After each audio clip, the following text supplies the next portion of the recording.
여러분들 중에 나는 평생 동안 헛소리를 한 번도 안 들어보고 한 적도 없다 하시는 분 아마 없을 겁니다. 그리고 저도 당연히 예외가 아니죠. 우리는 아침에 일어나서 밤에 잠자리에 들 때까지 수많은 헛소리에 노출되고 헛소리를 생산해내고 있죠. 친구와 동료들이 자동차나 최신 스마트폰 앱 등에 대해 자세히 이야기할 때면 나는 물 떠난 물고기처럼 어색하다. 내가 잘 모르는 대상에 대해 말해야 하고 그러다 보니 입 밖으로 나오는 말은 되게 개소리다. 다시 말해 누구나 어느 정도는 개소리를 하는데 이것은 살다 보면 피할 수 없는 결과이다. 즉, 이 얘기는 우리가 1년 360일 남에게 항상 혹할 준비가 되어 있다는 겁니다. 제가 어렸을 때부터 들었던 말 중에 가장 혹하기 좋은 이른바 개소리가 좋은 게 좋은 거야예요. 저는 이 말을 한번 유학 시절에 외국인 친구들한테 해보려고 했는데 번역이 안 돼요. 그런데 이 말은 모든 문제를 해결하려고 하는 과정에서 문제를 해결하지 않게 만드는 말로 종종 쓰인다는 거죠. 보통 갑과 을이 있을 때 갑이 많이 애용하는 말인 것 같아요. 예를 들면 이런 거죠. 김대리, 이런다고 뭐가 달라지겠어? 그냥 적당히 좀 하자. 좋은 게 좋은 거잖아. 언뜻 들으면 긍정의 단어들만 붙여놔서 좋은 뜻인가 하고 착각을 할 수도 있죠. 하지만 사실 이 말은 어물적 문제 상황을 넘기려고 할 때 쓰는 표현인데 좋은 말로 포장시킨 나쁜 말입니다. 그러니까 이게 결과가 좋으면 좋다는 건지 과정이 좋으면 좋다는 건지 아니면 그냥 말을 하지 말고 입 다물고 있으라는 무언의 압박인 건지 심리학자들로서도 해석하기 어려운 말인데요. 사람 참 헷갈리게 만들죠. 그만큼 우리가 혹하기 좋은 말이라는 겁니다. 이 말만큼 특히 우리 사회가 단체로 혹한 것이 있습니다. 뭘까요? 저자는 MBTI를 그 예로 들고 있습니다. MBTI는 아마도 세계에서 가장 유명한 성격 테스트일 것이다. 연간 250만 명 이상이 MBTI 설문지를 완성하고 포춘 선정 100대 기업 중 89개 기업이 인재를 채용할 때 MBTI를 활용 중이다. 하지만 MBTI가 애초에 심리학자들이 만든 게 아닌데다 오락실 게임용으로 고안되었다는 말을 들으면 어떤 생각이 드는가? 자, 그렇다면 MBTI는 어떤 검사일까요? MBTI에서는 응답자를 내향, 외향, 직관, 감각, 감정, 사고, 인식, 판단 이렇게 각각의 4가지 분류 기준에 따라 16가지 심리 유형 중 하나로 분류하는 성격 검사인데요. 얼마나 그 열기가 뜨겁냐면요. 이른바 MZ세대 사이에서는 처음 만났을 때 상대방의 이름보다 중요한 게 MBTI라고 말합니다. 그리고 연애 상대를 매칭할 때 MBTI를 고려하는 소개팅 앱도 생겼고요. 한 여행사에서는 MBTI 유형별로 여행지를 추천하기도 한답니다. 그리고 실제로 취업을 할 때 자기소개서란에 MBTI를 필수로 기재하는 회사까지 생겼다고 합니다. 자, 그런데 굉장히 많은 심리학자들이 이 MBTI로 사람에 대해서 이렇게 많은 것에 대한 판단을 하는 걸 우려합니다. 사실 MBTI는 우리 인류가 수십 년 동안 가장 오남용하고 있는 검사라고 봐도 무방합니다. 이런 분들 많으실 거예요. 어머나, 예전에 ENTP였는데 지금 ISTJ예요. 어머나, 난 사람 확 바뀌었나 봐. 이런 얘기를 하거든요. MBTI가 왜 자꾸 바뀔까요? 제가 얼마 전에 어떤 기업에서 입사한 지 3개월 정도밖에 되지 않은 신입사원들을 대상으로 MBTI를 한번 해보라고 말씀드린 적이 있습니다. 그 담당자분이 저한테 오시면서 교수님, 우리 회사의 모든 신입사원들은 거의 대부분 내향적인 것 같아요. I로 나왔다는 거죠. 왜 그럴까요? 남의 말을 주로 경청한다에 예스하기 때문입니다. 신입사원이 남의 말을 안 들으면 안 되죠. 자, 그런데 그분이 더 재밌는 얘기를 하십니다. 우리 회사의 전무님들은 다 E예요. 외향적입니다. 당연하겠죠. 전무님 정도 된 분이 주도적으로 얘기해야 되죠. 그러니까 그런 비슷한 류의 질문에 예스를 합니다. MBTI가 왜 자꾸 바뀌냐고요? 지난 3, 4년 동안의 나의 사회적 얼굴을 보여주기 때문이에요. 지난 3, 4년 동안 어떤 사회적 위치에 있느냐에 철저히 영향을 받는다는 거죠. 바로 그 정도에서 이해하시면 됩니다. 게다가 저자가 이건 오락실 게임용으로 만들었다라는 표현을 왜 할까요? 사실 MBTI는 그와 비슷한 목적으로 만들어졌기 때문이죠. 1940년대에 홈스쿨링으로 자녀를 키우고 있는 캐서린 쿡 브릭스가 자기의 딸 이자벨 브릭스 마이어스를 위해 스위스 정신분석학자 칼 융의 개념론을 공부하고 세상에는 이렇게 다양한 사람들이 있단다. 이런데 예스하는 사람, 이런데 노하는 사람들은 이렇게 달라져. 라고 하면서 일종의 게임으로 만든 겁니다. 사회적 다양성 게임이라는 거죠. 그래서 이 M과 B가 바로 딸과 엄마의 이니셜을 딴 거예요. 자, 그런데 여기서 게임이란 뜻은 무엇일까요? 행동이 다른 방식의 피드백으로 나타나기 때문입니다. 인간은 굉장히 재밌게도요. 나는 이런 행동을 하는데 결과는 숫자로 나오거나 아니면 나는 숫자를 다루고 있는데 결과는 풍선으로 나오면 좋아합니다. 그리고 그게 게임이에요. 갑자기 내가 곡괭이질을 열심히 하다 보니까 월드 곡괭이질 랭킹이 나옵니다. 자, 내가 무엇을 행동을 하는데 그게 전혀 다른 방식의 형태로 정보가 결과가 나온다? 재밌죠. 게임인 거예요. 그런 면에서. 게임적 요소가 있는 것들은 우리로 하여금 무언가에 홀딱 빠지게 만듭니다. 전 국민을 독수리 타법에서 벗어나게 만들어줬던 건 뭘까요? 한메타자 게임이에요. 거기서 우리나라 국민들이 열심히 자판을 외워야지 라고 하면서 암기를 했던 게 아니죠. 오로지 국민들이 했던 건 베네치아가 침몰되는 걸 막았던 것뿐이에요.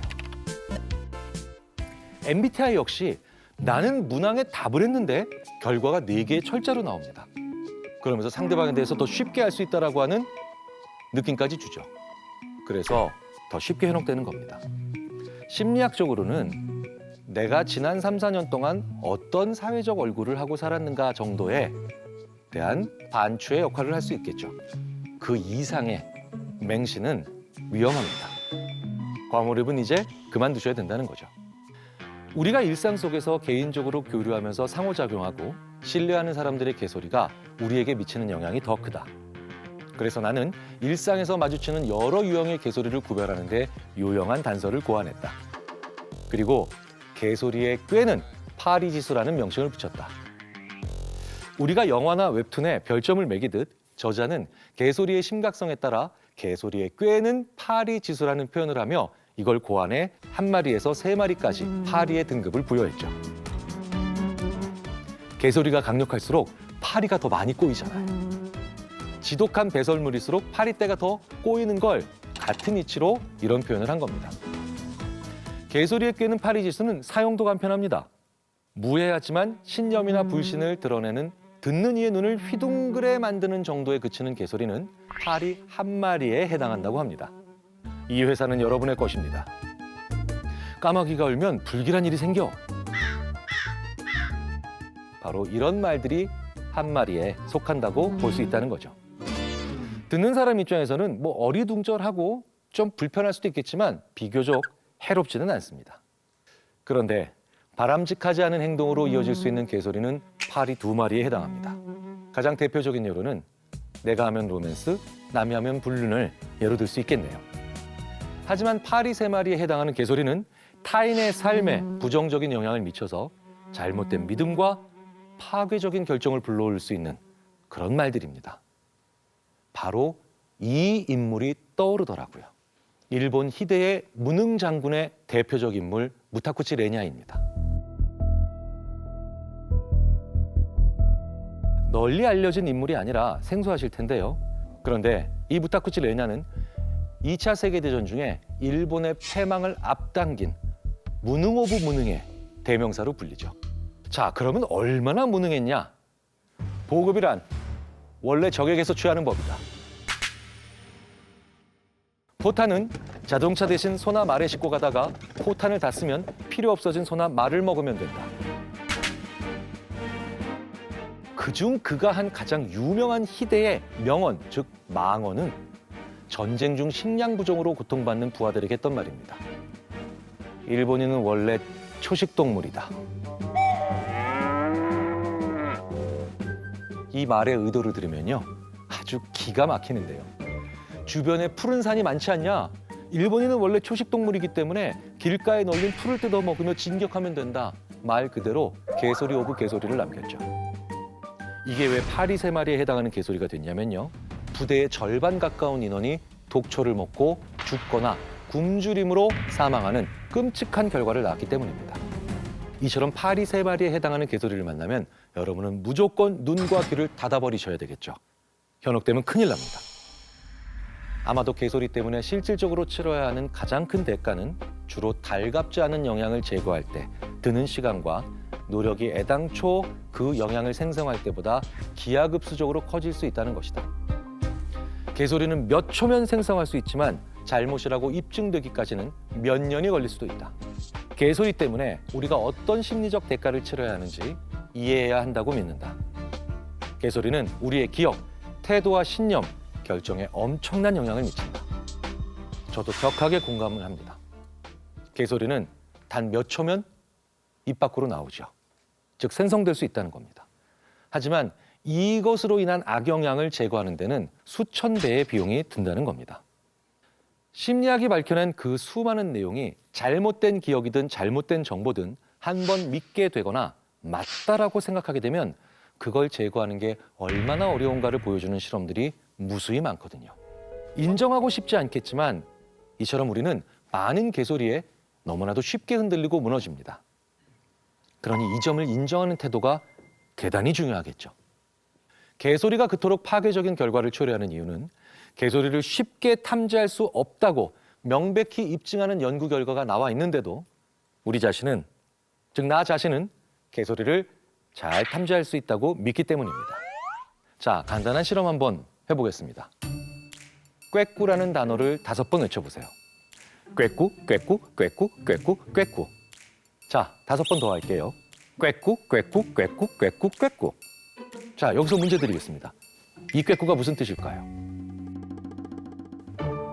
학생들한테 물어봤더니요. 한참을 갸우뚱하면서 곤충 혹은 동물 이름 아니냐고 하더라고요. 근데요, 이건 그냥 없는 단어예요.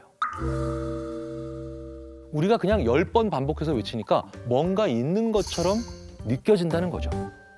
이 때문에 허위 주장에 반복적으로 노출되면 남을 속이는 잘못된 생각을 진실로 받아들이게 되는 겁니다. 그래서 위험한 거예요. 사고방식은 개소리 취약성에 어떤 역할을 할까? 아마도 개소리에 더욱 취약하게 만드는 가장 중요한 사고 기반 오류는 논거와 증거를 혼동하는 것이다. 논거는 주장을 뒷받침하기 위해 제시하는 이유나 이론이다. 반면에 증거는 믿음이나 진술이 진실이거나 타당하다고 뒷받침하는 정보와 사실이다. 저자는 우리가 논거와 증거를 혼동하고 있기 때문에 개소리에 취약하다고 말하는데요. 이는 심리학자로서 아주 정확한 지적을 한 겁니다. 자, 그런데 논거와 증거라고 하면 말이 좀 어렵죠. 쉽게 말하자면 논거를 논리적 사고로, 증거를 과학적 사고로 바꿔 말하면 우리는 논리적 사고와 과학적 사고를 혼동한다는 겁니다. 언뜻 듣기에는 비슷한 말 같지 않으세요? 하지만 이 둘은 분명히 다르죠. 가끔씩 이런 말을 주고받는 사람들을 봅니다. 한 사람이 그 친구 꽤나 논리적이야 라고 말합니다. 그럼 그 말을 듣는 사람이 이렇게 대답하죠. 오, 그래? 그럼 그 친구는 믿을만 하겠네. 저는 이런 말을 옆 테이블에서 하는 걸 들으면 당장 그분들의 대화에 끼어들어서 지금 전혀 타당하지 않은 생각을 하고 계시다고 참견하고 싶은 충동을 강하게 느낍니다. 왜냐하면 논리적이라고 해서 믿을 수 있는 말이 아닌 게 많거든요. 쉽게 예를 들어볼까요? 훌륭한 시인들이 모두 술고래인데 나도 술고래다. 그러니까 나는 훌륭한 시인이다. 논리적인 사고는 맞다고 생각할 수도 있습니다. 말이 되잖아요. 개소리입니다. 보통 개소리가 이런 형태예요. 그런데 과학적 사고는요, 전혀 다르게 봅니다. 훌륭한 시인이 모두 술고래라고? 그렇지 않은 사람들도 얼마든지 있을걸? 과학적인 사고를 하는 사람은 아무리 논리적이라고 해도 아예 말의 전제 자체를 한 번쯤은 제대로 의심한다는 거죠. 그리고 그 의혹을 지지하거나 혹은 그 전제를 반박하는 증거가 있지 않는가 찾아 나섭니다. 그래서 과학이란 증거를 찾아내 믿을 수 있어야 합니다. 즉 증거 없이도 설득할 수는 있지만 과학에서는 반드시 증거를 필요로 하죠. 그래서 과학적인 사람은 뛰어난 화술과는 거리가 멀어 보이는 경우가 많고요. 심지어 성마르고 까칠해 보이는 경우가 다반사죠. 그렇기 때문에 과학적 사고가 강한 사람은 기존 지식이나 사실을 무작정 받아들이지 않는 의심과 수사에 유리하죠. 덕분에 대부분의 과학자들은 개소리에 쉽게 혹하지 않습니다. 애석하게도 사고 과정에는 이런 함정들이 곳곳에 숨어 있다. 게다가 이 대부분 합리적인 사고방식처럼 보인다는 것이 문제다. 교묘하게 인지적 착각을 유도하는 것을 프레이밍 효과라고 하는데 정보를 긍정적으로 해석하는지 부정적으로 해석하는지에 따라 선택에 영향을 미치는 인지적 편견을 가리킨다. 시장에서 쇼핑할 때를 한번 생각해 보세요. 지방 함유량 20%라고 적힌 요구르트보다는 지방 함유량 80% 감소라고 적힌 요구르트에 더 쉽게 현혹되어 이걸 쇼핑카트에 넣지 않겠습니까? 내가 합리적인 소비 생활을 하고 있구나라고 심지어 착각하면서 말이죠. 사실 똑같은 얘기인데요. 이렇게 어떤 사안이 제시되는 방법에 따라 동일한 사안이라고 해도 그에 관련된 사람들의 해석이나 의사결정이 달라지는 인식의 왜곡 현상을 모두 합쳐 프레이밍 효과라고 통칭합니다. 같은 문제인데 프레임이 바뀌면서 사람들의 선택이 바뀐다는 거예요.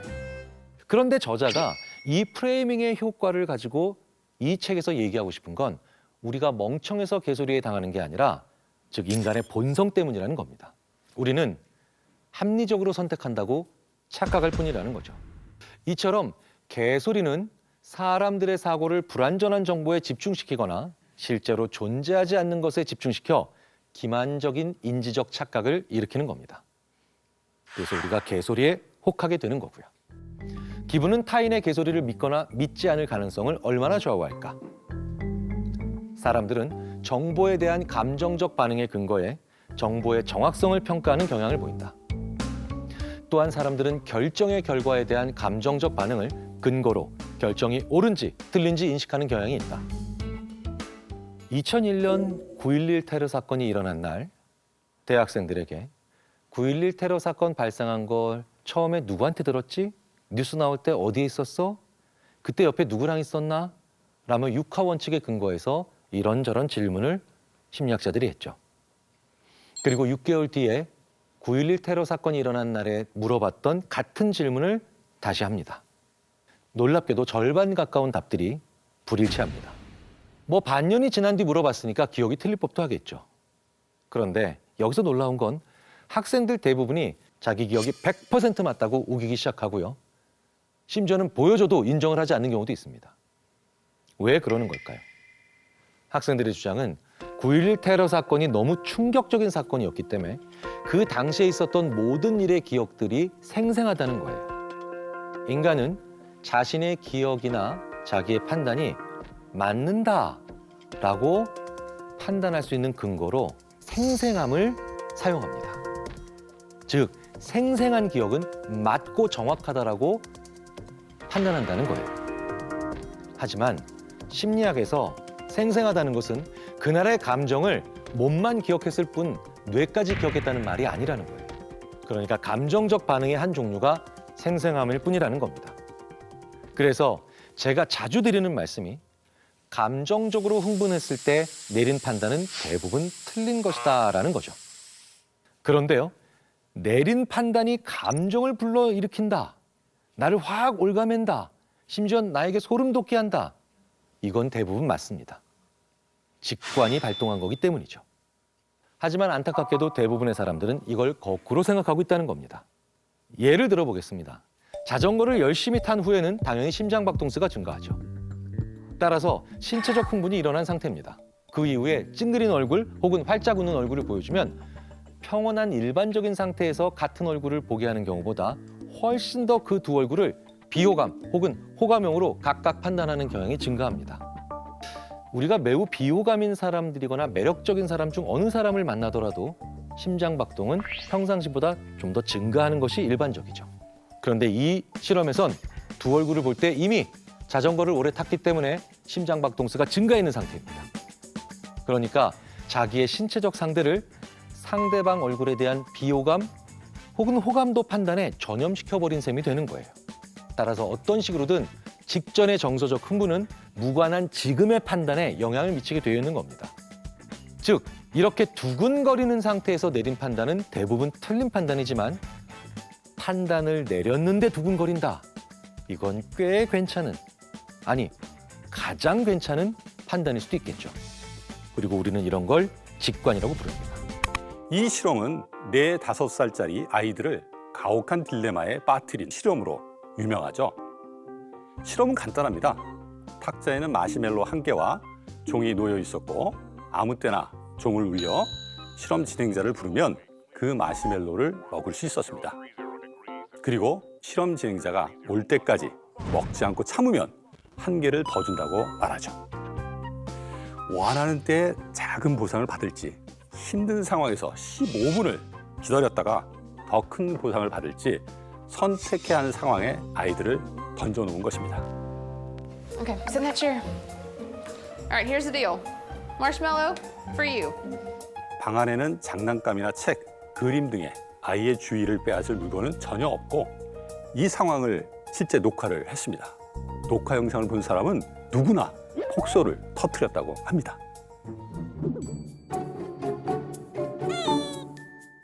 아이들 절반은 애써 정신을 딴 데 팔면서 이 마시멜로의 유혹을 멀리하며 15분을 기다리는 일종의 위협을 일부 달성했기 때문입니다.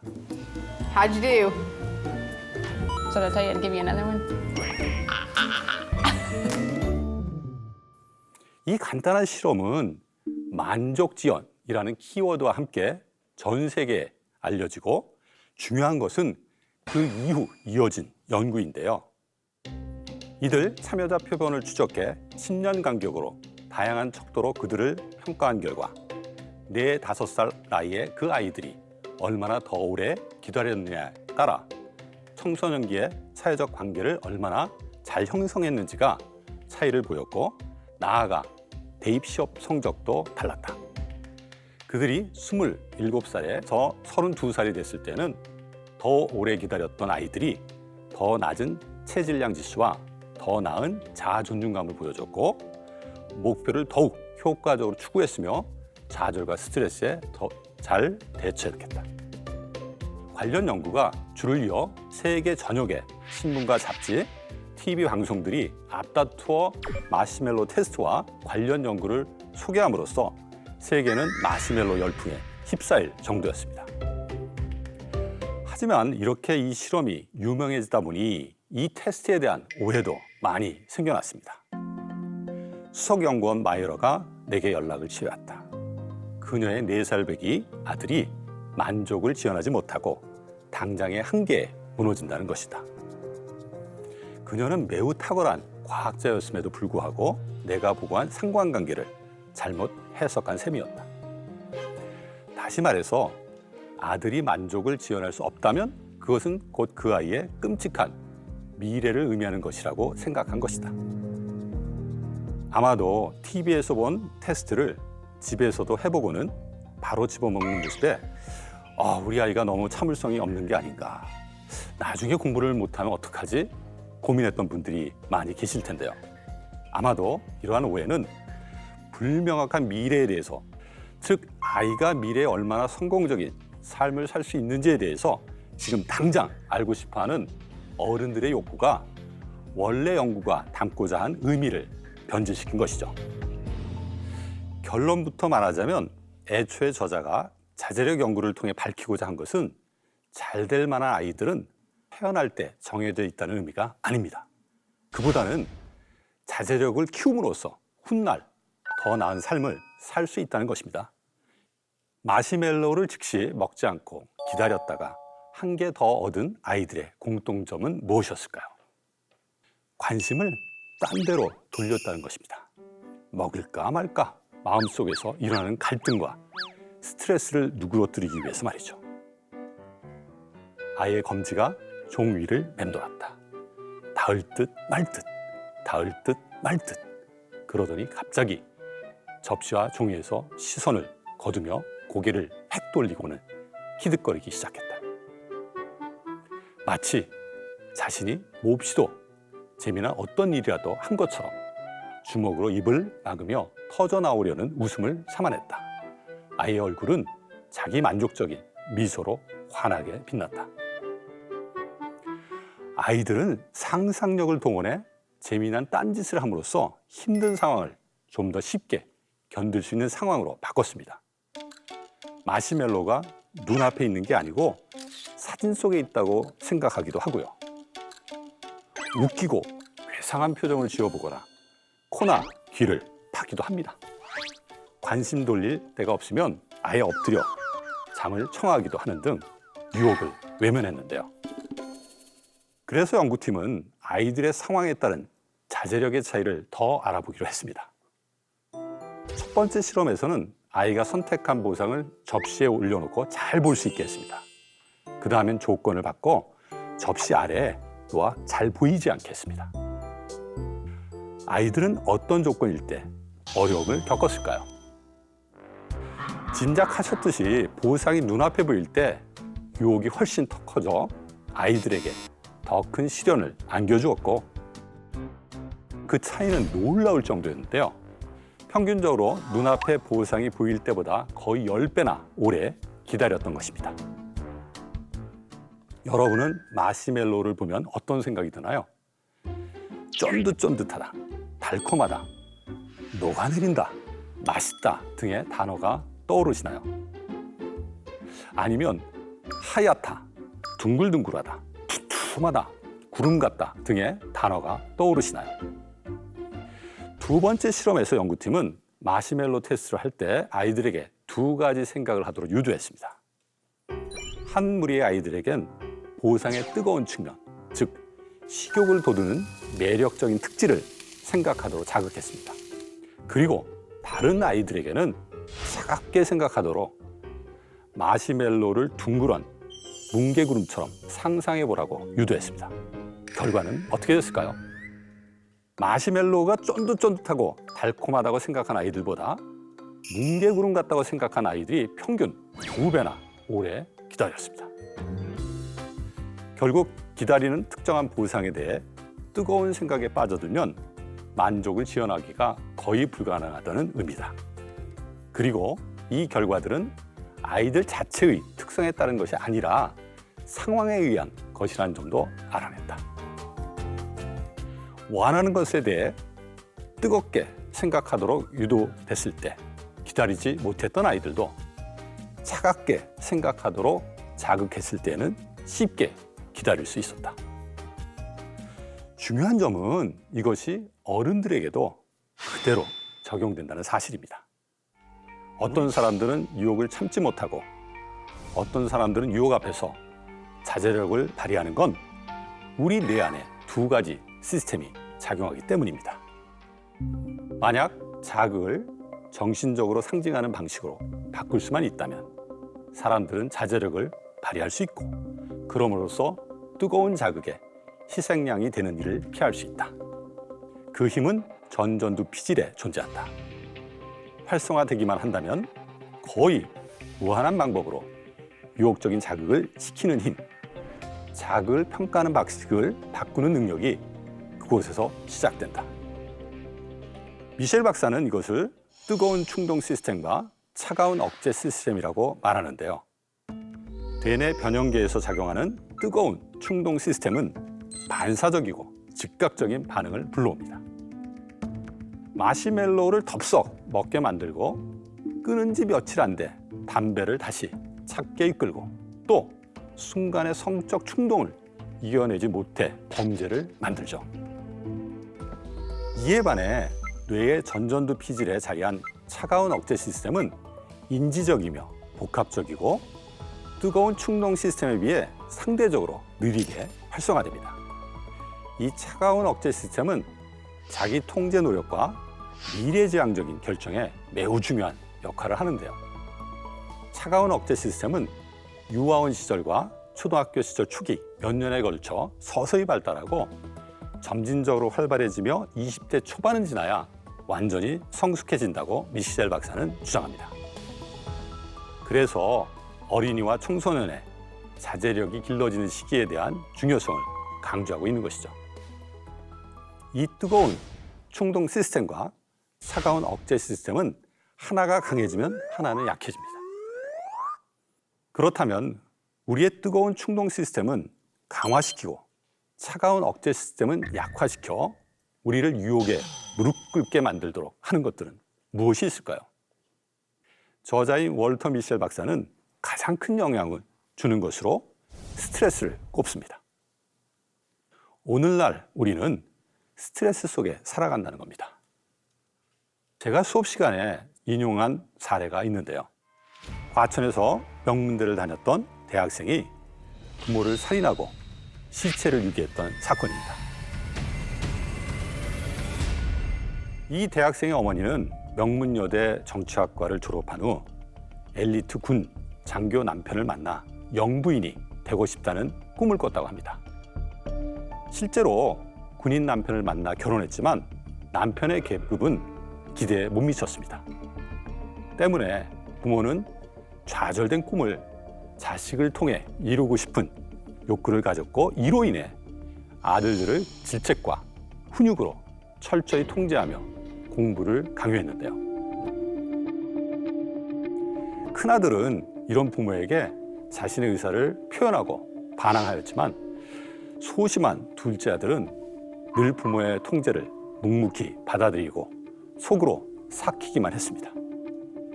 그 결과 둘째 아들은 국내 명문대에 입학했는데, 그럼에도 불구하고 부모는 서울대학교가 아니라는 이유로 인정해주지 않았습니다. 그러다가 어머니가 본인보다 성적이 부족했던 형을 위해 동생인 자기 명의로 대출까지 받아서 자취방과 세간살이를 마련해줬다는 사실을 알게 됩니다. 그는 자신과 형에게 이중적인 태도를 보인 부모에게 극단적인 배신감과 분노를 느끼고 결국 자고 있던 어머니와 아버지를 차례로 끔찍하게 살해했던 것입니다. 친형이 이 소식을 듣자마자 동생을 이해할 수 있다고 말했을 정도로 안타까운 사건이었습니다. 이처럼 부모가 과도하게 아이를 통제할 경우 아이는 지속적이고 과도한 스트레스로 인해 차가운 억제 시스템이 고장날 수 있습니다. 저는 수업 시간에 이 학생이 왜 부모를 살해했을지 학생들과 이야기한 적이 있는데요. 아마도 인정욕 때문이 아닐까 싶습니다. 그 학생은 부모를 미워하지 않았을 거예요. 오히려 사랑받고 인정받고 싶었는데 부모가 한 번도 인정해 주질 않았거든요. 그랬을 때 부모에게 소극적이나마 인정받을 수 있는 방법이 뭐였을까요? 더 이상 부모로부터 비난받지 않는 것이죠. 그래서 더 이상 비난받지 않기 위해 부모를 제거하는 극단적 방식을 안타깝게도 택했던 것이 아닌가 싶습니다. 인간은 사회적 동물이기 때문에 무리를 짓지 않으면 생존이 불가능합니다. 공동체 생활을 할 수밖에 없는데 거기서 인정받지 못하면 큰 심리적 좌절을 겪을 수밖에 없는 것이죠. 그렇다면 이런 비극을 막기 위해서 부모가 어떻게 해야 할까요? 부모가 아이를 통제하기보다는 아이가 스스로 자기를 조절할 수 있도록 도와줘야 합니다. 부모나 양육자가 곁에서 아이를 도와준다면 아이 스스로 조절력을 키울 수 있습니다. 우리나라 공인이나 유명인들이 추행과 희롱 등으로 구설수에 오르고 한순간의 분노를 참지 못해 갑질 논란 등으로 대중의 지탄을 받는 일도 비일비재합니다. 한순간의 유혹을 이겨내지 못한 탓에 스캔들의 주인공이 된 유명인사가 한둘이 아니다. 그들은 모두 똑똑한 사람들이다. IQ만 말하는 게 아니다. 감성지능이나 사회적 지능 역시 탁월한 인물들이다. 그렇지 않았다면 어떻게 그런 위치에 이르렀겠는가? 그런 그들이 왜 그렇게 멍청한 짓을 했을까? 정말 궁금하지 않은가? 사람은 자기를 조절하기 위한 노력이 실패로 돌아갔을 때 굉장히 낙심하게 됩니다. 이때 자괴감에 빠지지 않고 안정감과 자신감을 회복하게 도와주는 메커니즘이 있는데요. 바로 심리적 면역체계입니다. 심리적 면역체계는 과거에는 자방어 기제라고도 불렀는데요. 이것은 스트레스 인지를 줄이고 우울증에 걸리지 않도록 도와주기 위해 우리 자신이 착하고 똘똘하고 가치 있다고 믿게 만들어줍니다. 약간의 착각을 만들어주는 것이죠. 그런데 문제는 이 자존감 착각이 과도한 자신감을 불러와 위험한 의사결정을 불러일으킬 때도 있다는 것입니다. 나는 뭐든지 통제할 수 있다. 이런 착각에 빠뜨리는 것이죠. 통제할 수 있다는 착각은 때로 최악의 상황을 불러올 수 있습니다. 특히 재정적인 리스크를 감수하는 상황에서 통제가 잘 됐다고 느끼게 되면 외부 피드백이나 위험 신호에 적절히 반응하지 못해 되돌리기 힘든 결과를 초래할 수 있습니다. 도박의 경우 주변 인물들이 조작을 통해 초반에 돈을 따는 상황을 만들어주면 자신이 이 도박판을 통제한다는 착각에 빠져 다음에 몇 번을 지더라도 다시 그 상황을 되돌릴 수 있다고 믿게 됩니다. 그리고 큰 손해를 입게 되죠. 혹시 주식을 할 때 조금만 더 오르면 팔아야지 하다가도 매도 타이밍을 놓치고 손해보신 적 있으신가요? 혹은 일이 산더미 같은데 유튜브 등 딴짓을 하다가 일을 그르친 적 있으신가요? 그럴 때마다 사람들은 자기 자신의 나약함을 탓하게 되는데요. 이는 자기 통제를 정신력의 문제로만 바라보기 때문입니다. 로이 바우마이스터와 동료 학자들은 의지력을 기묘하지만 한계가 있는 생물학적 자원으로, 즉 일시적으로 고갈될 수 있는 자원으로 본다. 이들이 말하는 자기조절 강도 모델에서는 의지력이 한정된 양의 에너지에 의존하는 내면적 역량에 따라 달라진다고 설명한다. 이 모델에 따르면 의지력은 근육과 같다.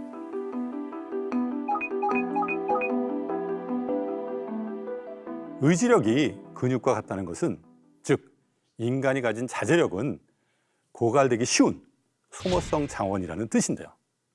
이는 조직 행동론 전문가로 꼽히는 칩 히스와 데니스가 한 실험으로도 알 수 있습니다.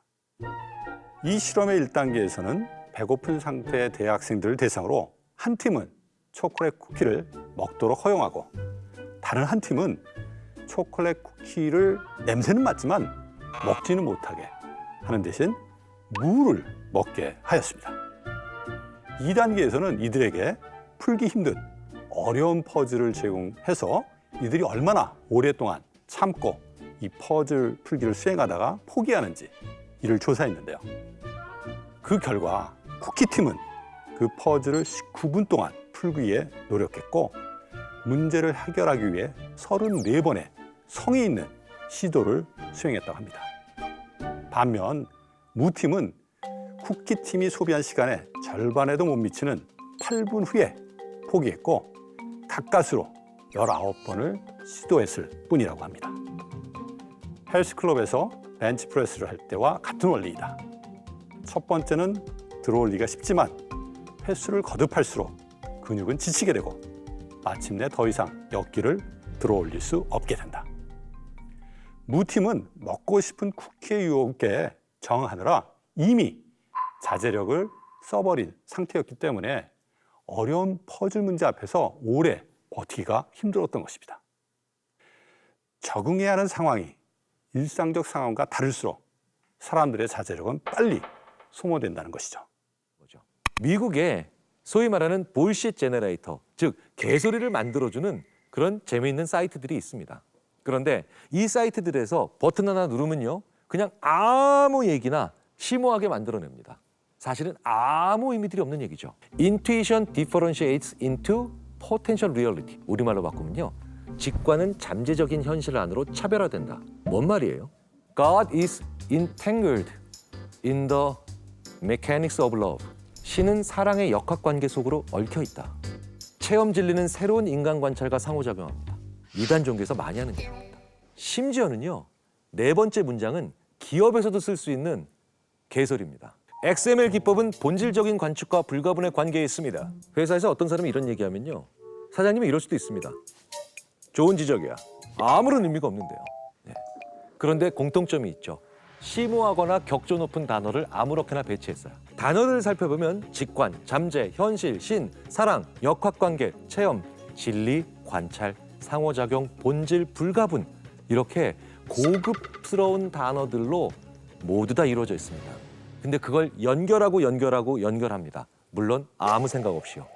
그러니까 더 멋있어 보이는 겁니다. 그런데 이 단어 자체가 어떤 사람들한테 더 익숙할까요? 교육 수준이 높은 분들에게 익숙하겠죠? 그리고 자기가 전문가라고 생각하는 분들에게 더 친숙한 단어겠죠? 자, 이 얘기는 뭐냐? 오히려 이런 분들일수록 저 말도 안 되는 개소리를 어떻게 해서든 이해하려고 한단 말입니다. 내가 저 단어들은 친숙하니까요. 그런데 생각해보면 내가 어떤 말을 이해하려고 노력하는 대부분의 상황은 나에게 중요한 사실을 접할 때죠. 자, 그러니 뇌가 착각을 일으키는 겁니다. 나에게 중요한 사실을 내가 접할 때 집중한다. 그런데 내가 집중한다. 그러니 이건 중요하구나. 이런 착각적 역상관이 일어난다는 겁니다.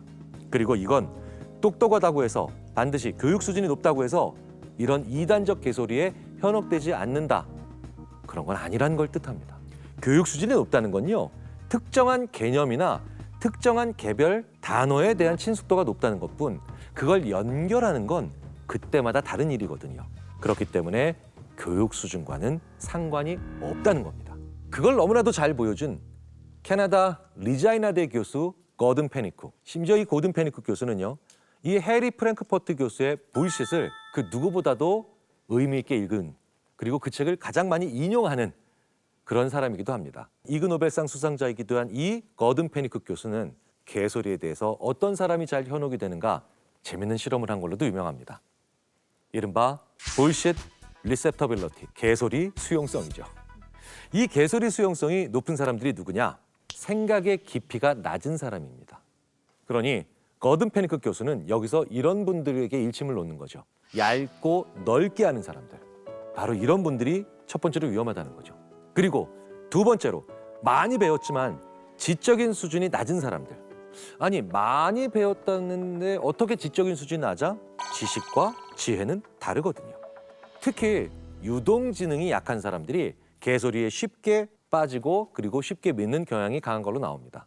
그런데 이 유동성 지능은 동작성 지능이라고 얘기하는데 전반적으로 추론 추리 능력을 의미합니다. 무언가를 생각할 때 한 번, 두 번 더 곱씹어 볼 수 있는 능력을 말하는 거죠. 그렇다면 이 능력이 낮으면 교육 수준이 높아도 개소리에 당할 가능성은 오히려 높아진다는 거예요. 세 번째로 얘기하는 게 굉장히 의미심장합니다. 존재론적인 혼동이 많은 사람, 개소리에 잘 당하는 거로 나옵니다. 존재론적 혼동, 어떤 걸까요? 사람이 왜 사람이야? 라고 물으면 움직이니까. 그런데 이런 생각이 바로 어린아이 같은 생각이며 동시에 개체의 존재의 의미에 대해서 그냥 표피적으로, 표면적으로만 생각하는 거죠. 그래서 아이들이 많이 그러죠. 줄무늬 들어가 있어? 그럼 고양이, 빨가면 사과, 길면 기차. 그렇죠? 그 존재가 그 존재일 수밖에 없는 가장 근본적인 이유가 사람은 DNA와 RNA 구조를 가지고 있기 때문에. 그런데 우리 모두는 존재론적 혼동을 가지고 있습니다. 하지만 이 혼동감이 유난히 많은 분들은 음모론과 관련된 개소리에 민감하게 반응한다는 거예요. 예를 들어 볼까요? 우리가 가지고 있는 모든 종류의 대중요법을 넘어서 사이비요법들. 곰의 간을 먹어야 간이 좋아져. 토끼 눈 먹으면 눈 좋아져. 이런 게 바로 존재론적 혼동감의 대표적인 겁니다. 그리고 이런 게 강한 분들이 바로 이런 말도 안 되는 건강식품의 구입자이기도 하죠. 즉 개소리의 희생양들이라는 겁니다. 마지막으로 고든 페니쿡 교수는 이상향에 대한 동경이 강한 사람들일수록 개소리에 잘 당한다라고 이야기합니다. 이상향은 뭘까요? 바로 너무나도 멋진 가장 완벽한 세상입니다. 그런데 이런 걸 너무 지나치게 그리는 사람들은 누굴까요? 현실을 부정하고 싶거나 현실이 너무 억압받은 사람들이겠죠. 그래서 특히 어린 시절에 부모님이나 아니면 훈육자에게 너무 많이 억압받은 사람들이 이상향에 대한 집착이 강해진다는 건 심리학에서 잘 알려진 사실입니다. 그리고 여기에는 또 다른 생각의 정교한 메커니즘이 있습니다. 부모님한테 억압을 많이 받으면요. 깊이 생각할수록 더 괴로워집니다. 내가 왜 이런 억압을 받을까? 내가 왜 이런 어려운 상황에 있을까? 그래서 생각을 깊이 하지 않는 습관이 만들어집니다. 그런데 이렇게 생각을 깊이 하지 않게 만들어주는 것 중에 하나가 이상향이 저기 있다라는 유혹인 거예요. 되게 재밌는 건 이렇게 억압을 많이 받은 사람들은 나중에 성인이 돼서 또 다른 억압을 좋아하는 경우도 있습니다. 직장 내에서 많이 찾아볼 수 있는 경우죠. 저한테 이런 질문이 가끔 옵니다. 직장 내에서 어떤 사람이 있는데 이 사람이 유난히 따돌리는 걸 좋아하고 조직 내에서 편가르는 걸 좋아하는 사람이랍니다. 직장에 꼭 이런 사람들이 있죠. 그런데 왜 그런 사람들을 저한테 질문하시나요? 그냥 직장 밖으로 내보내시면 되죠. 이럴 때 문제는 그 사람이 그런데 능력은 있어서 회사에 필요한 사람이래요.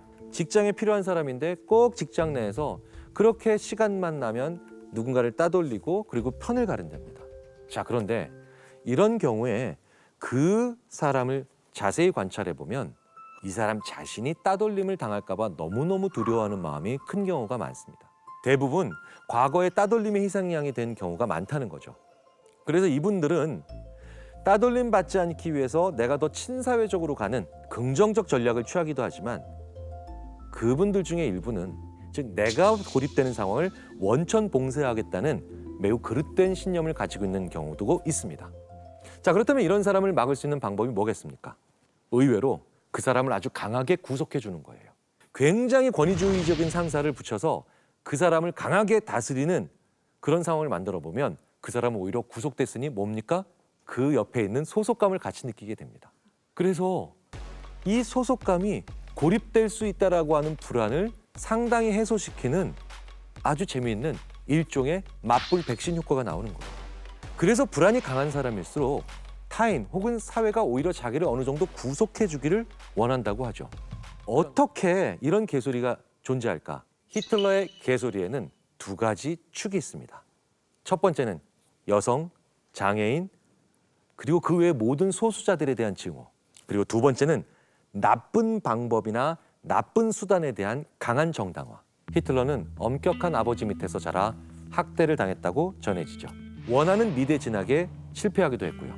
그리고 기록에 의하면 노숙자 생활을 전전했다는 썰도 있습니다. 이런 히틀러의 양대 컴플렉스가 솔직하지 못한 욕구인데 그 느낌은 정당화시키는 개소리를 낳기 쉬운 그런 상황을 스스로에게 만들죠. 자, 그렇기 때문에 이 개소리를 누구한테 어필했느냐?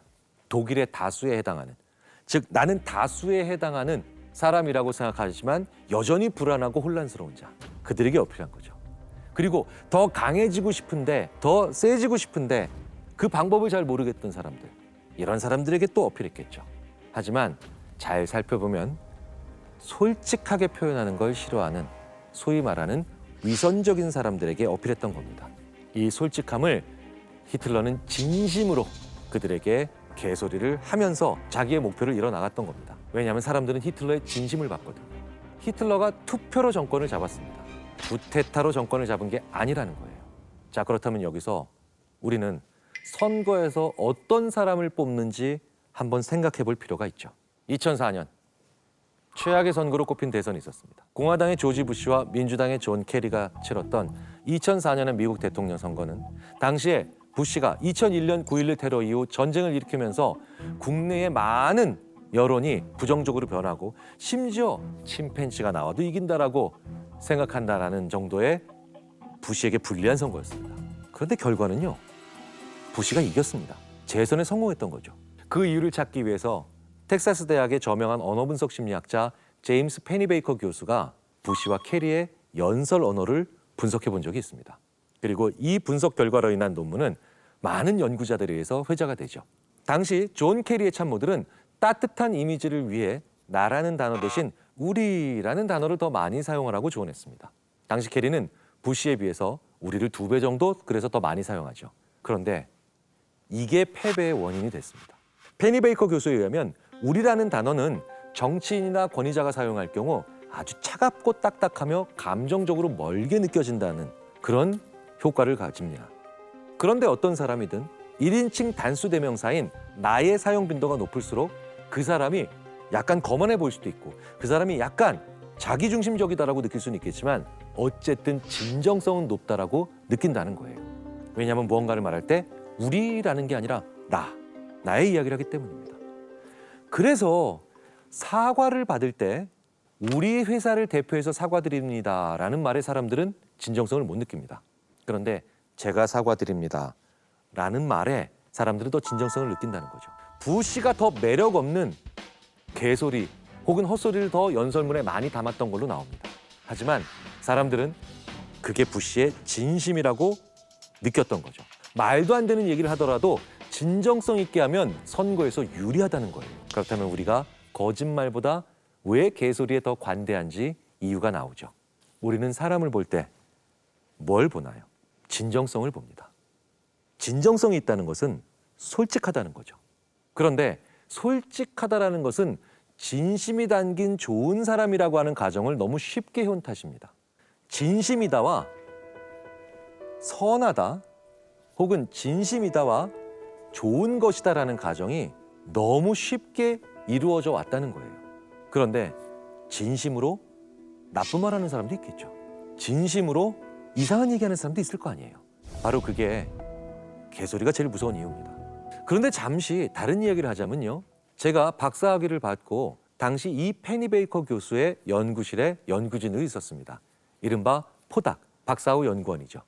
뒷줄에 핸섬하게 서 있는 제 모습 보이십니까? 죄송합니다. 핸섬하다는 단어를 써서 개소리였습니다. 2005년이면 제가 30대 중반일 때의 모습이네요. 그런데 이 논문의 비하인드 스토리를 하나 살짝 말씀을 드리자면 페니 베이커 교수가 열혈 민주당원입니다. 그래서 열받아서 뭐야 도대체 왜 캐리가 떨어진 거야? 라고 하면서 실제로 궁금해서 해본 연구죠. 그런데 페니 베이커 교수가 의외로 욕이나 약간 저렴한 표현을 학생들 앞에서 잘합니다. 하지만 기분 나쁘지 않게. 저는 페니 베이커 교수와 저랑 대화할 때 쓰는 단어를 보고 깜짝 놀랐던 거죠. 어떤 재밌는 얘기를 들으면요. 이럽니다. 점잖지 못한 단어예요. 하지만 이 fuck이라는 단어는요. 잘만 쓰면 그리고 적절하게만 쓰면 그리고 솔직하게만 쓰면 굉장한 친밀감을 느낄 수 있죠. 솔직한 사람들이나 이런 거 하는 겁니다. 그런데 더 재밌는 건 이렇게 페니 베이커 교수처럼 솔직한 사람들이 개소리하는 사람들을 잘 알아봅니다. 왜냐하면 개소리는 자기의 욕구를 솔직하게 드러내는 건 싫은데 자기의 느낌, 이건 정당화받고 싶어서 무언가 이상한 얘기를 진심으로 하는 거잖아요. 그런데 자기의 욕구까지도 솔직하게 드러낼 수 있는 사람은 그렇기 때문에 개소리를 가장 잘 알아볼 수가 있습니다. 페니 베이커 같은 교수가 대표적으로 굉장히 솔직한 사람이라서 개소리에 대한 것들이 맞나 틀리나 연구를 자꾸 해볼 수 있다는 거죠. 그리고 여기서부터 우리가 느낄 수 있는 건 우리가 개소리를 하지 않거나 개소리에 당하지 않으려면 우리가 훨씬 더 솔직해져야 된다는 얘기가 됩니다. 개소리쟁이는 절반만 솔직한 사람들이거든요. 권력의 시대에는 왕이 있습니다.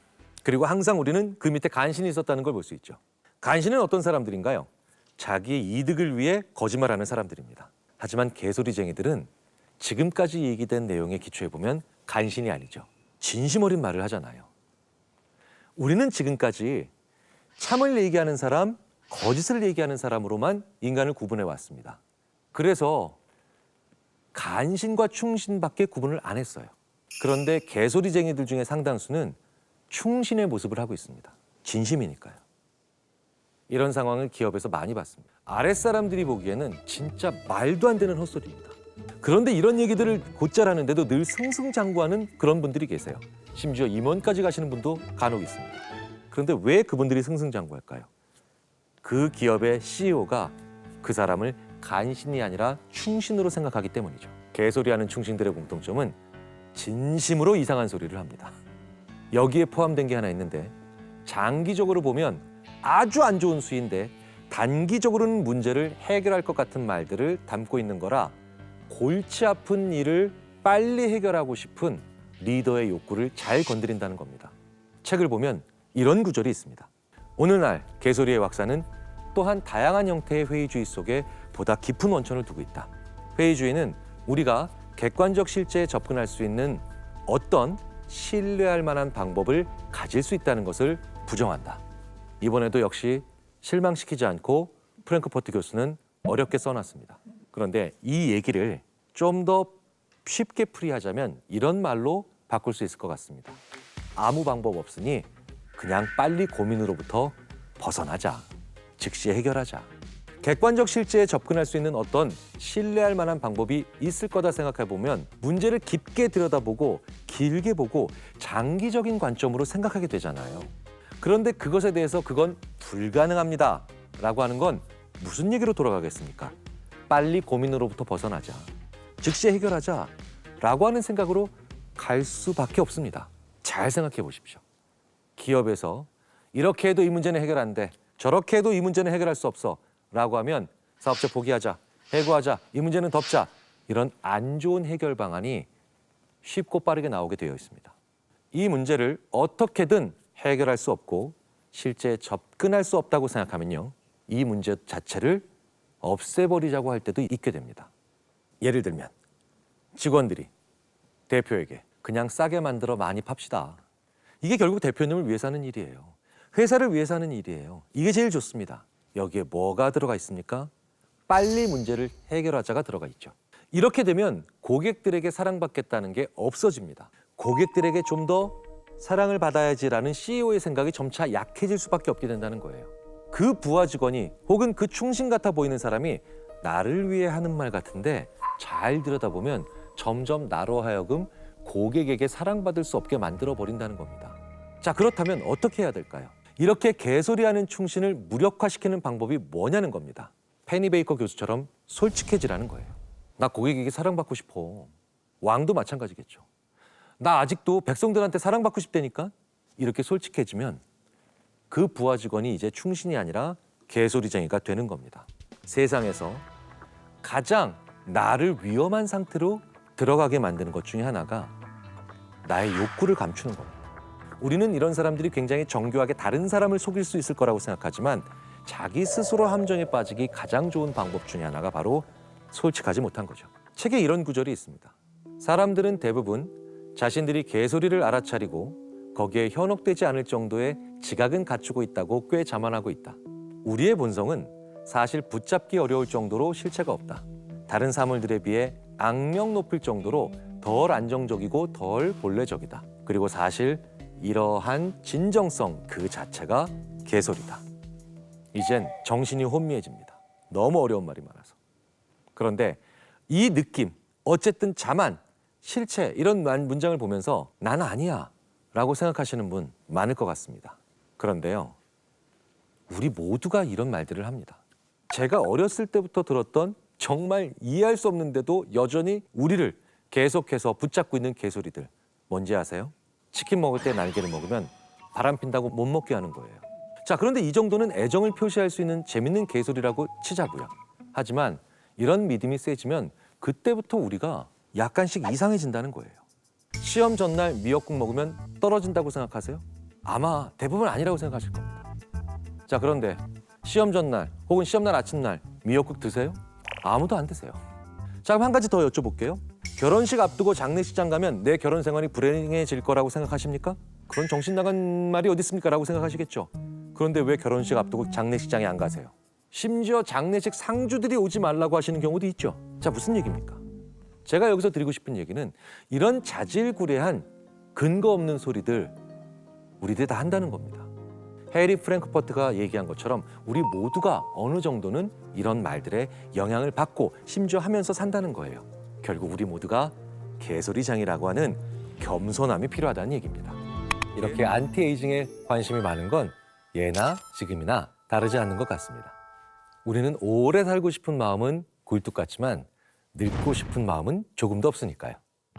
그래서 일일 1팩 해보고 운동도 열심히 해보고 피부과를 다녀보고 몸에 좋은 음식을 아무리 먹어도 하지만 나이 드는 자연의 순리를 거스를 순 없겠죠. 시간을 되돌릴 방법은 없다.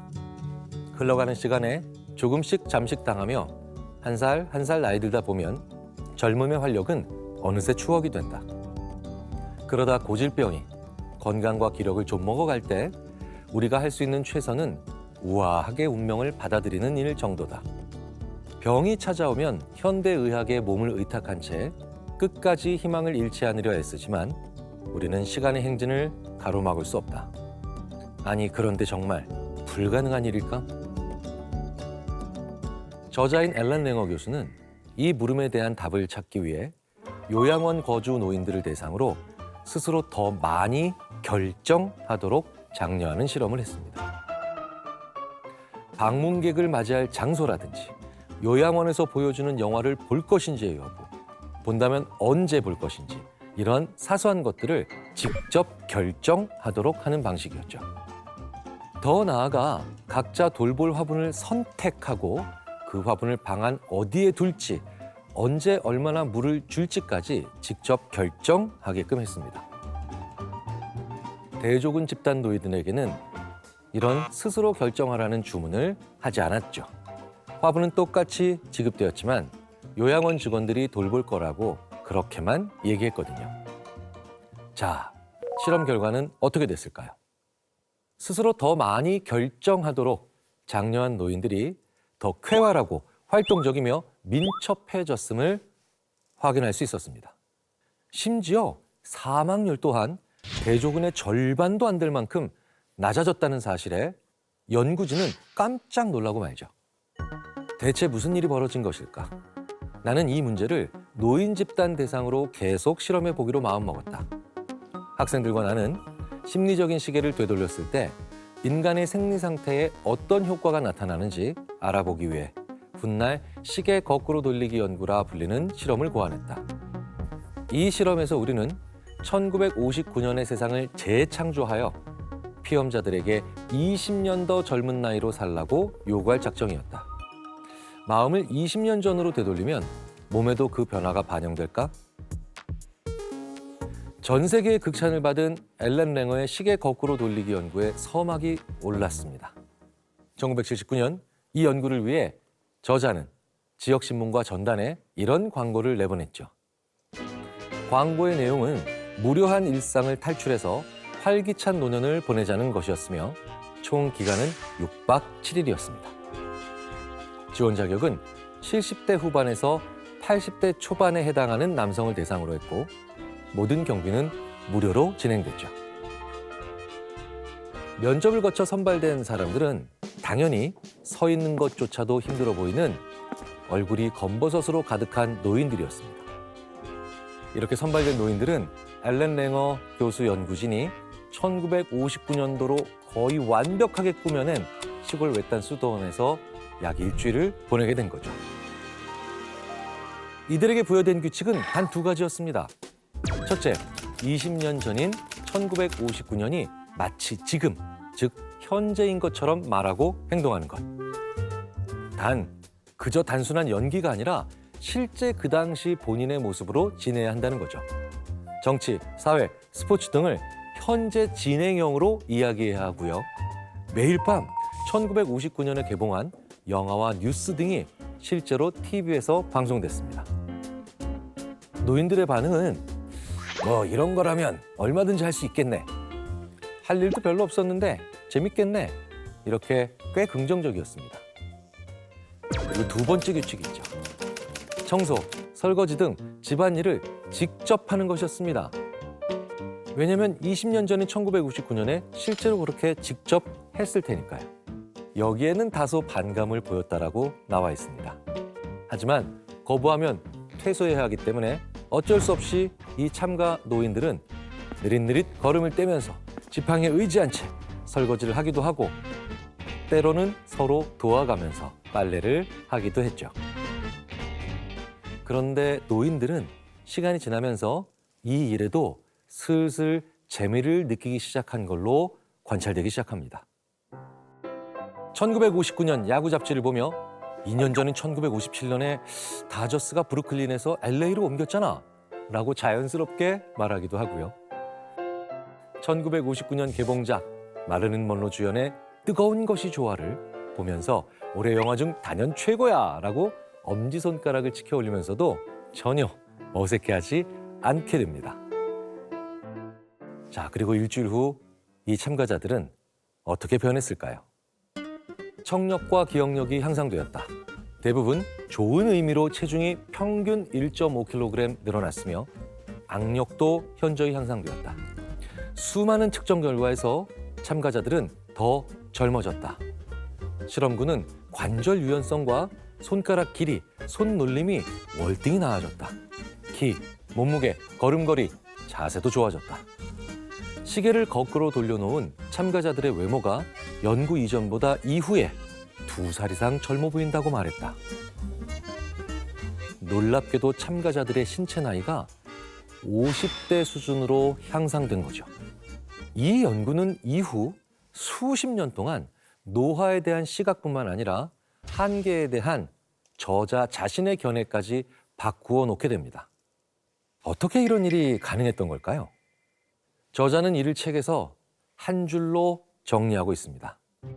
우리의 발목을 잡는 것은 신체가 아니다. 신체적인 한계를 믿는 사고방식이다. 저자는 이러한 사고방식이 우리의 삶에 얼마나 영향을 미치는지 계속해서 연구를 하게 됩니다. 이 실험은 가설부터가 참 재밌습니다. 만일 우리의 삶이 다른 나이대 집단의 삶과 유사하다면 우리는 그 나이대 사람들처럼 나이를 먹을까? 아니면 원래 나이대 사람들에 가깝게 나이를 먹을까?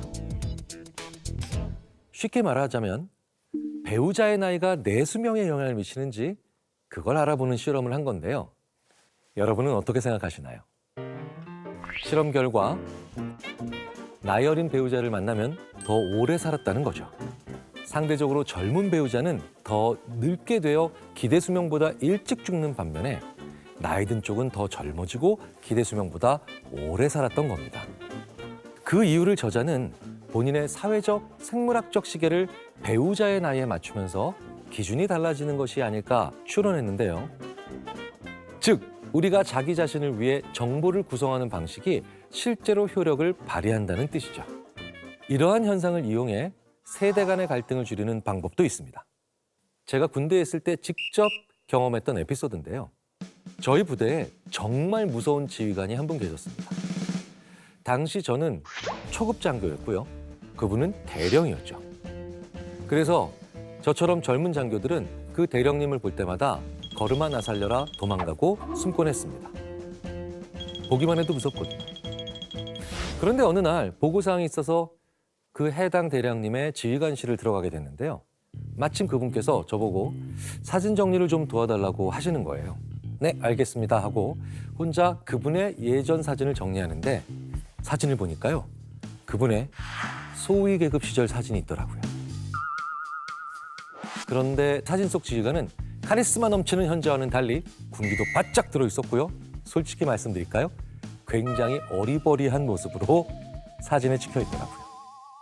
제가 그런데 그 사진을 보고 너무 재밌어서 제 주위에는 부대의 거의 모든 젊은 장교들을 불러서 서로 킥킥대고 돌려보기 시작했습니다. 그런데 그날 그 일이 있고 난 어느 순간부터 참으로 재미있는 현상이 관찰되더군요.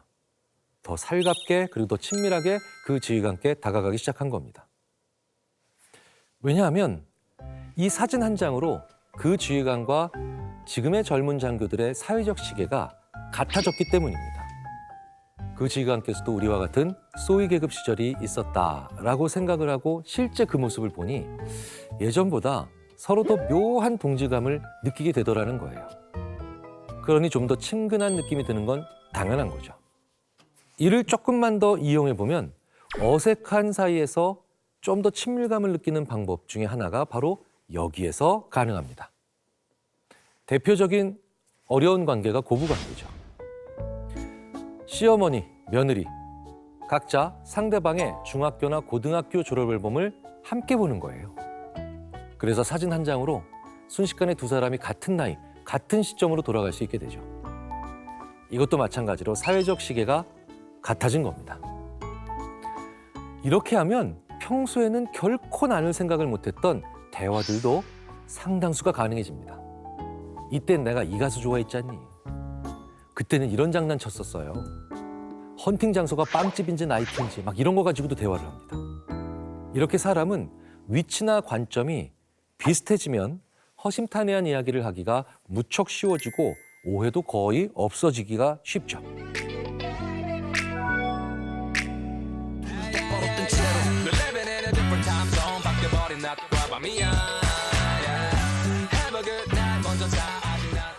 물론 이 사회적 시계가 때로는 우리 인생의 독이 되기도 합니다.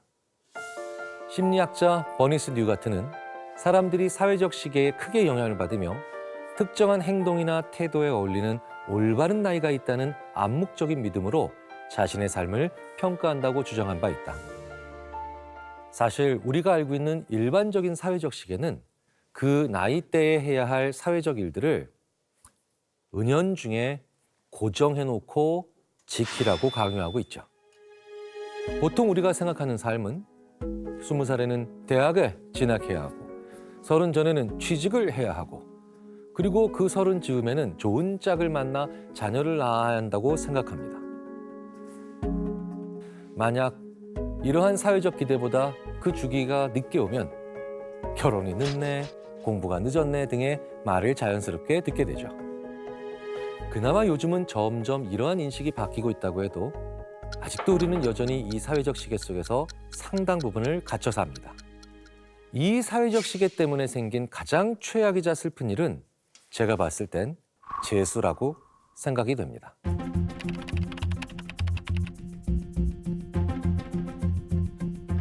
우리가 20살쯤 대학에 가야 한다고 하는 인식 때문에 생긴 단어겠죠. 그런데 왜 대학을 꼭 고등학교 졸업한 이후에 바로 가야 할까요? 법으로 정한 것도 아닌데요.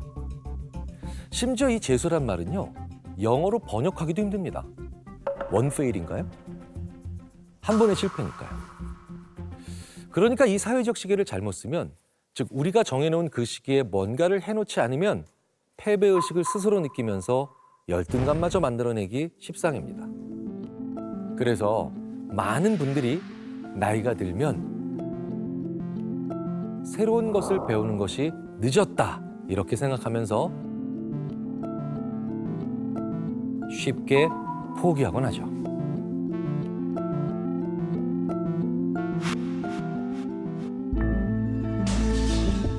나이는 재해석을 요구한다. 왜 우리는 질병과 세약을 나이에 융합하는가? 왜 우리는 50세가 넘으면 감각, 성욕, 균형, 지구력이 줄어든다고 가정하는가? 그렇게 말한 이는 누구이며 그것이 진실인지 확인할 방법은 무엇인가? 우리는 나이가 들어가면서 우리 스스로 늙어간다고 한계를 함부로 규정짓습니다. 교직에서 30년쯤 몸담았던 그런 선생님들께서 저한테 가끔 이런 말씀을 하십니다. 교수님, 전 이제 교직자로서의 자질을 다 잃어버렸나 봐요. 옛날 초임교사 시절에는 정말이지 제자들 이름 다 기억했습니다. 일주일만 돼도요, 미선아, 윤정아, 유리야 다 이렇게 불렀어요. 그런데 요즘은요, 여름방학이 다 되어가는데도 아이들 이름이 잘 안 떠오릅니다. 저 늙었나 봐요. 이런 경험 다들 한 번씩 있으실 겁니다. 보통 나이 앞자리가 바뀌거나 중년에서 노년으로 넘어갈 때 괜히 기억력이 감퇴되고 혹은 판단력이 흐려지는 그런 느낌이 들 때가 있죠. 뭐 저희 심리학자도 예외는 아니었습니다. 수많은 심리학자가 기억력 상실을 노화의 자연스러운 부분이라고 여긴다. 기억력 상실을 겪지 않는 노인은 우리도 전부 그렇게 될 수 있는지도 모른다는 본보기로 여기는 대신 이례적인 경우로 간주한다. 자, 그런데요. 수많은 연구를 통해 심리학자들이 밝혀낸 사실은 노화로 인한 기억력 감퇴가 실제 우리들이 생각하는 수준보다는 훨씬 적다는 겁니다. 실제로 인간의 기억력은 의외로 80대까지 크게 안 떨어진다는 연구 결과가 대부분입니다.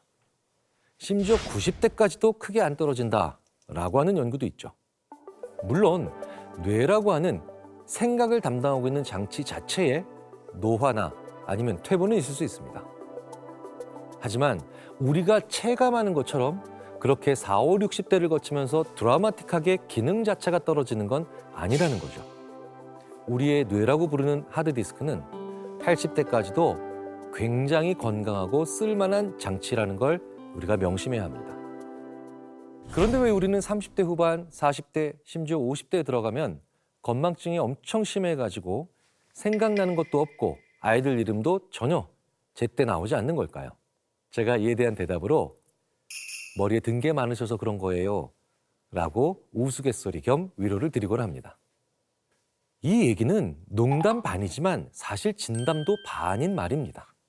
이 이야기는 심리학에서 간섭 현상을 말하는 거거든요. 간섭 현상이란 무언가에 대해 기억이 잘 나지 않는 망각 현상이 사실은 그 기억 자체가 없어진 것이 아니라 머릿속에 있는 다른 기억 혹은 저장된 정보에 의해 간섭받고 있다는 것을 말합니다. 쉽게 말하면 제가 농담으로 한 머리에 든 게 많아서 그런 겁니다. 라는 말이 간섭 현상을 의미한다는 거죠. 자, 예를 들어서요. 긴급한 상황이 실내에 발생했습니다. 비상구로 차례대로 줄을 서서 퇴장을 하면 비교적 빠른 시간 내에 모두 대피하는 게 가능합니다. 하지만 많은 사람들이 서로 나가려고 그 좁은 비상구 앞에서 몰려들고 서로에게 치이고, 즉 간섭하고 간섭받으면 실제로 같은 시간인데도 나갈 수 있는 사람이 거의 없다는 거, 우리가 자주 보는 현상이죠. 바로 우리의 기억의 문도 이 좁은 비상구와 크게 다르지 않다는 겁니다. 어느 날 갑자기 선생님 저 기억나시죠? 저 미선이에요. 라는 전화를 받으면 교직 생활을 오래 한 선생님일수록 얘가 어떤 미선이인가 생각이 잘 안 나는 거죠. 못 나오는 거예요. 장기 기억에 저장돼 있는 수십 명의 지난 30년 교직 생활 속에서 머릿속에 넣었던 그 미선이들, 전부 다 자기가 나가겠다고 그 좁은 기억의 문 앞에서 서로 싸우면서 아우성을 치고 있는 겁니다. 그 결과로 느끼는 감정이 바로 기억력이 떨어진 것 같아 라고 하는 자괴감이라는 거예요. 하지만 반대로 담임을 처음 해본 선생님께서는 아이들 이름을 귀신같이 기억하실 수 있죠. 왜냐하면 자기 머릿속에 미선이라는 제자는 한 명밖에 없거든요. 그런데요, 이 간섭 현상이 거의 나타나지 않는 경우도 있습니다. 경찰직에서 퇴직하시고 학교 지킴이 보안관 선생님으로 제2의 인생을 살아가시는 선생님이 두 분 계셨습니다. 그런데 그 두 분 선생님 모두 나이로만 치자면 그 초등학교의 교장 선생님과 크게 다르지 않으셨을 거예요. 그런데 그 보안관 선생님께서는 등교하는 학교 아이들 이름을 귀신같이 기억하십니다. 심지어 그 보안관 선생님은 저한테 이러시더라고요. 교수님, 역시 학교에 오니까 제 머리가 좋아지는 것 같아요. 자, 이건 기억력이 향상됐다기보다는 과거와 현재 사이에 전혀 다른 경험을 하게 되면서 비슷한 항목들끼리의 충돌이 사라지는 이른바 간섭으로부터의 탈출 혹은 간섭으로부터의 해방 현상이라고 심리학자들이 부릅니다. 그러니까 이 이야기는 우리가 나이 들수록 다양한 경험을 하는 것이 그 무엇보다도 중요하다는 그런 뜻이 됩니다.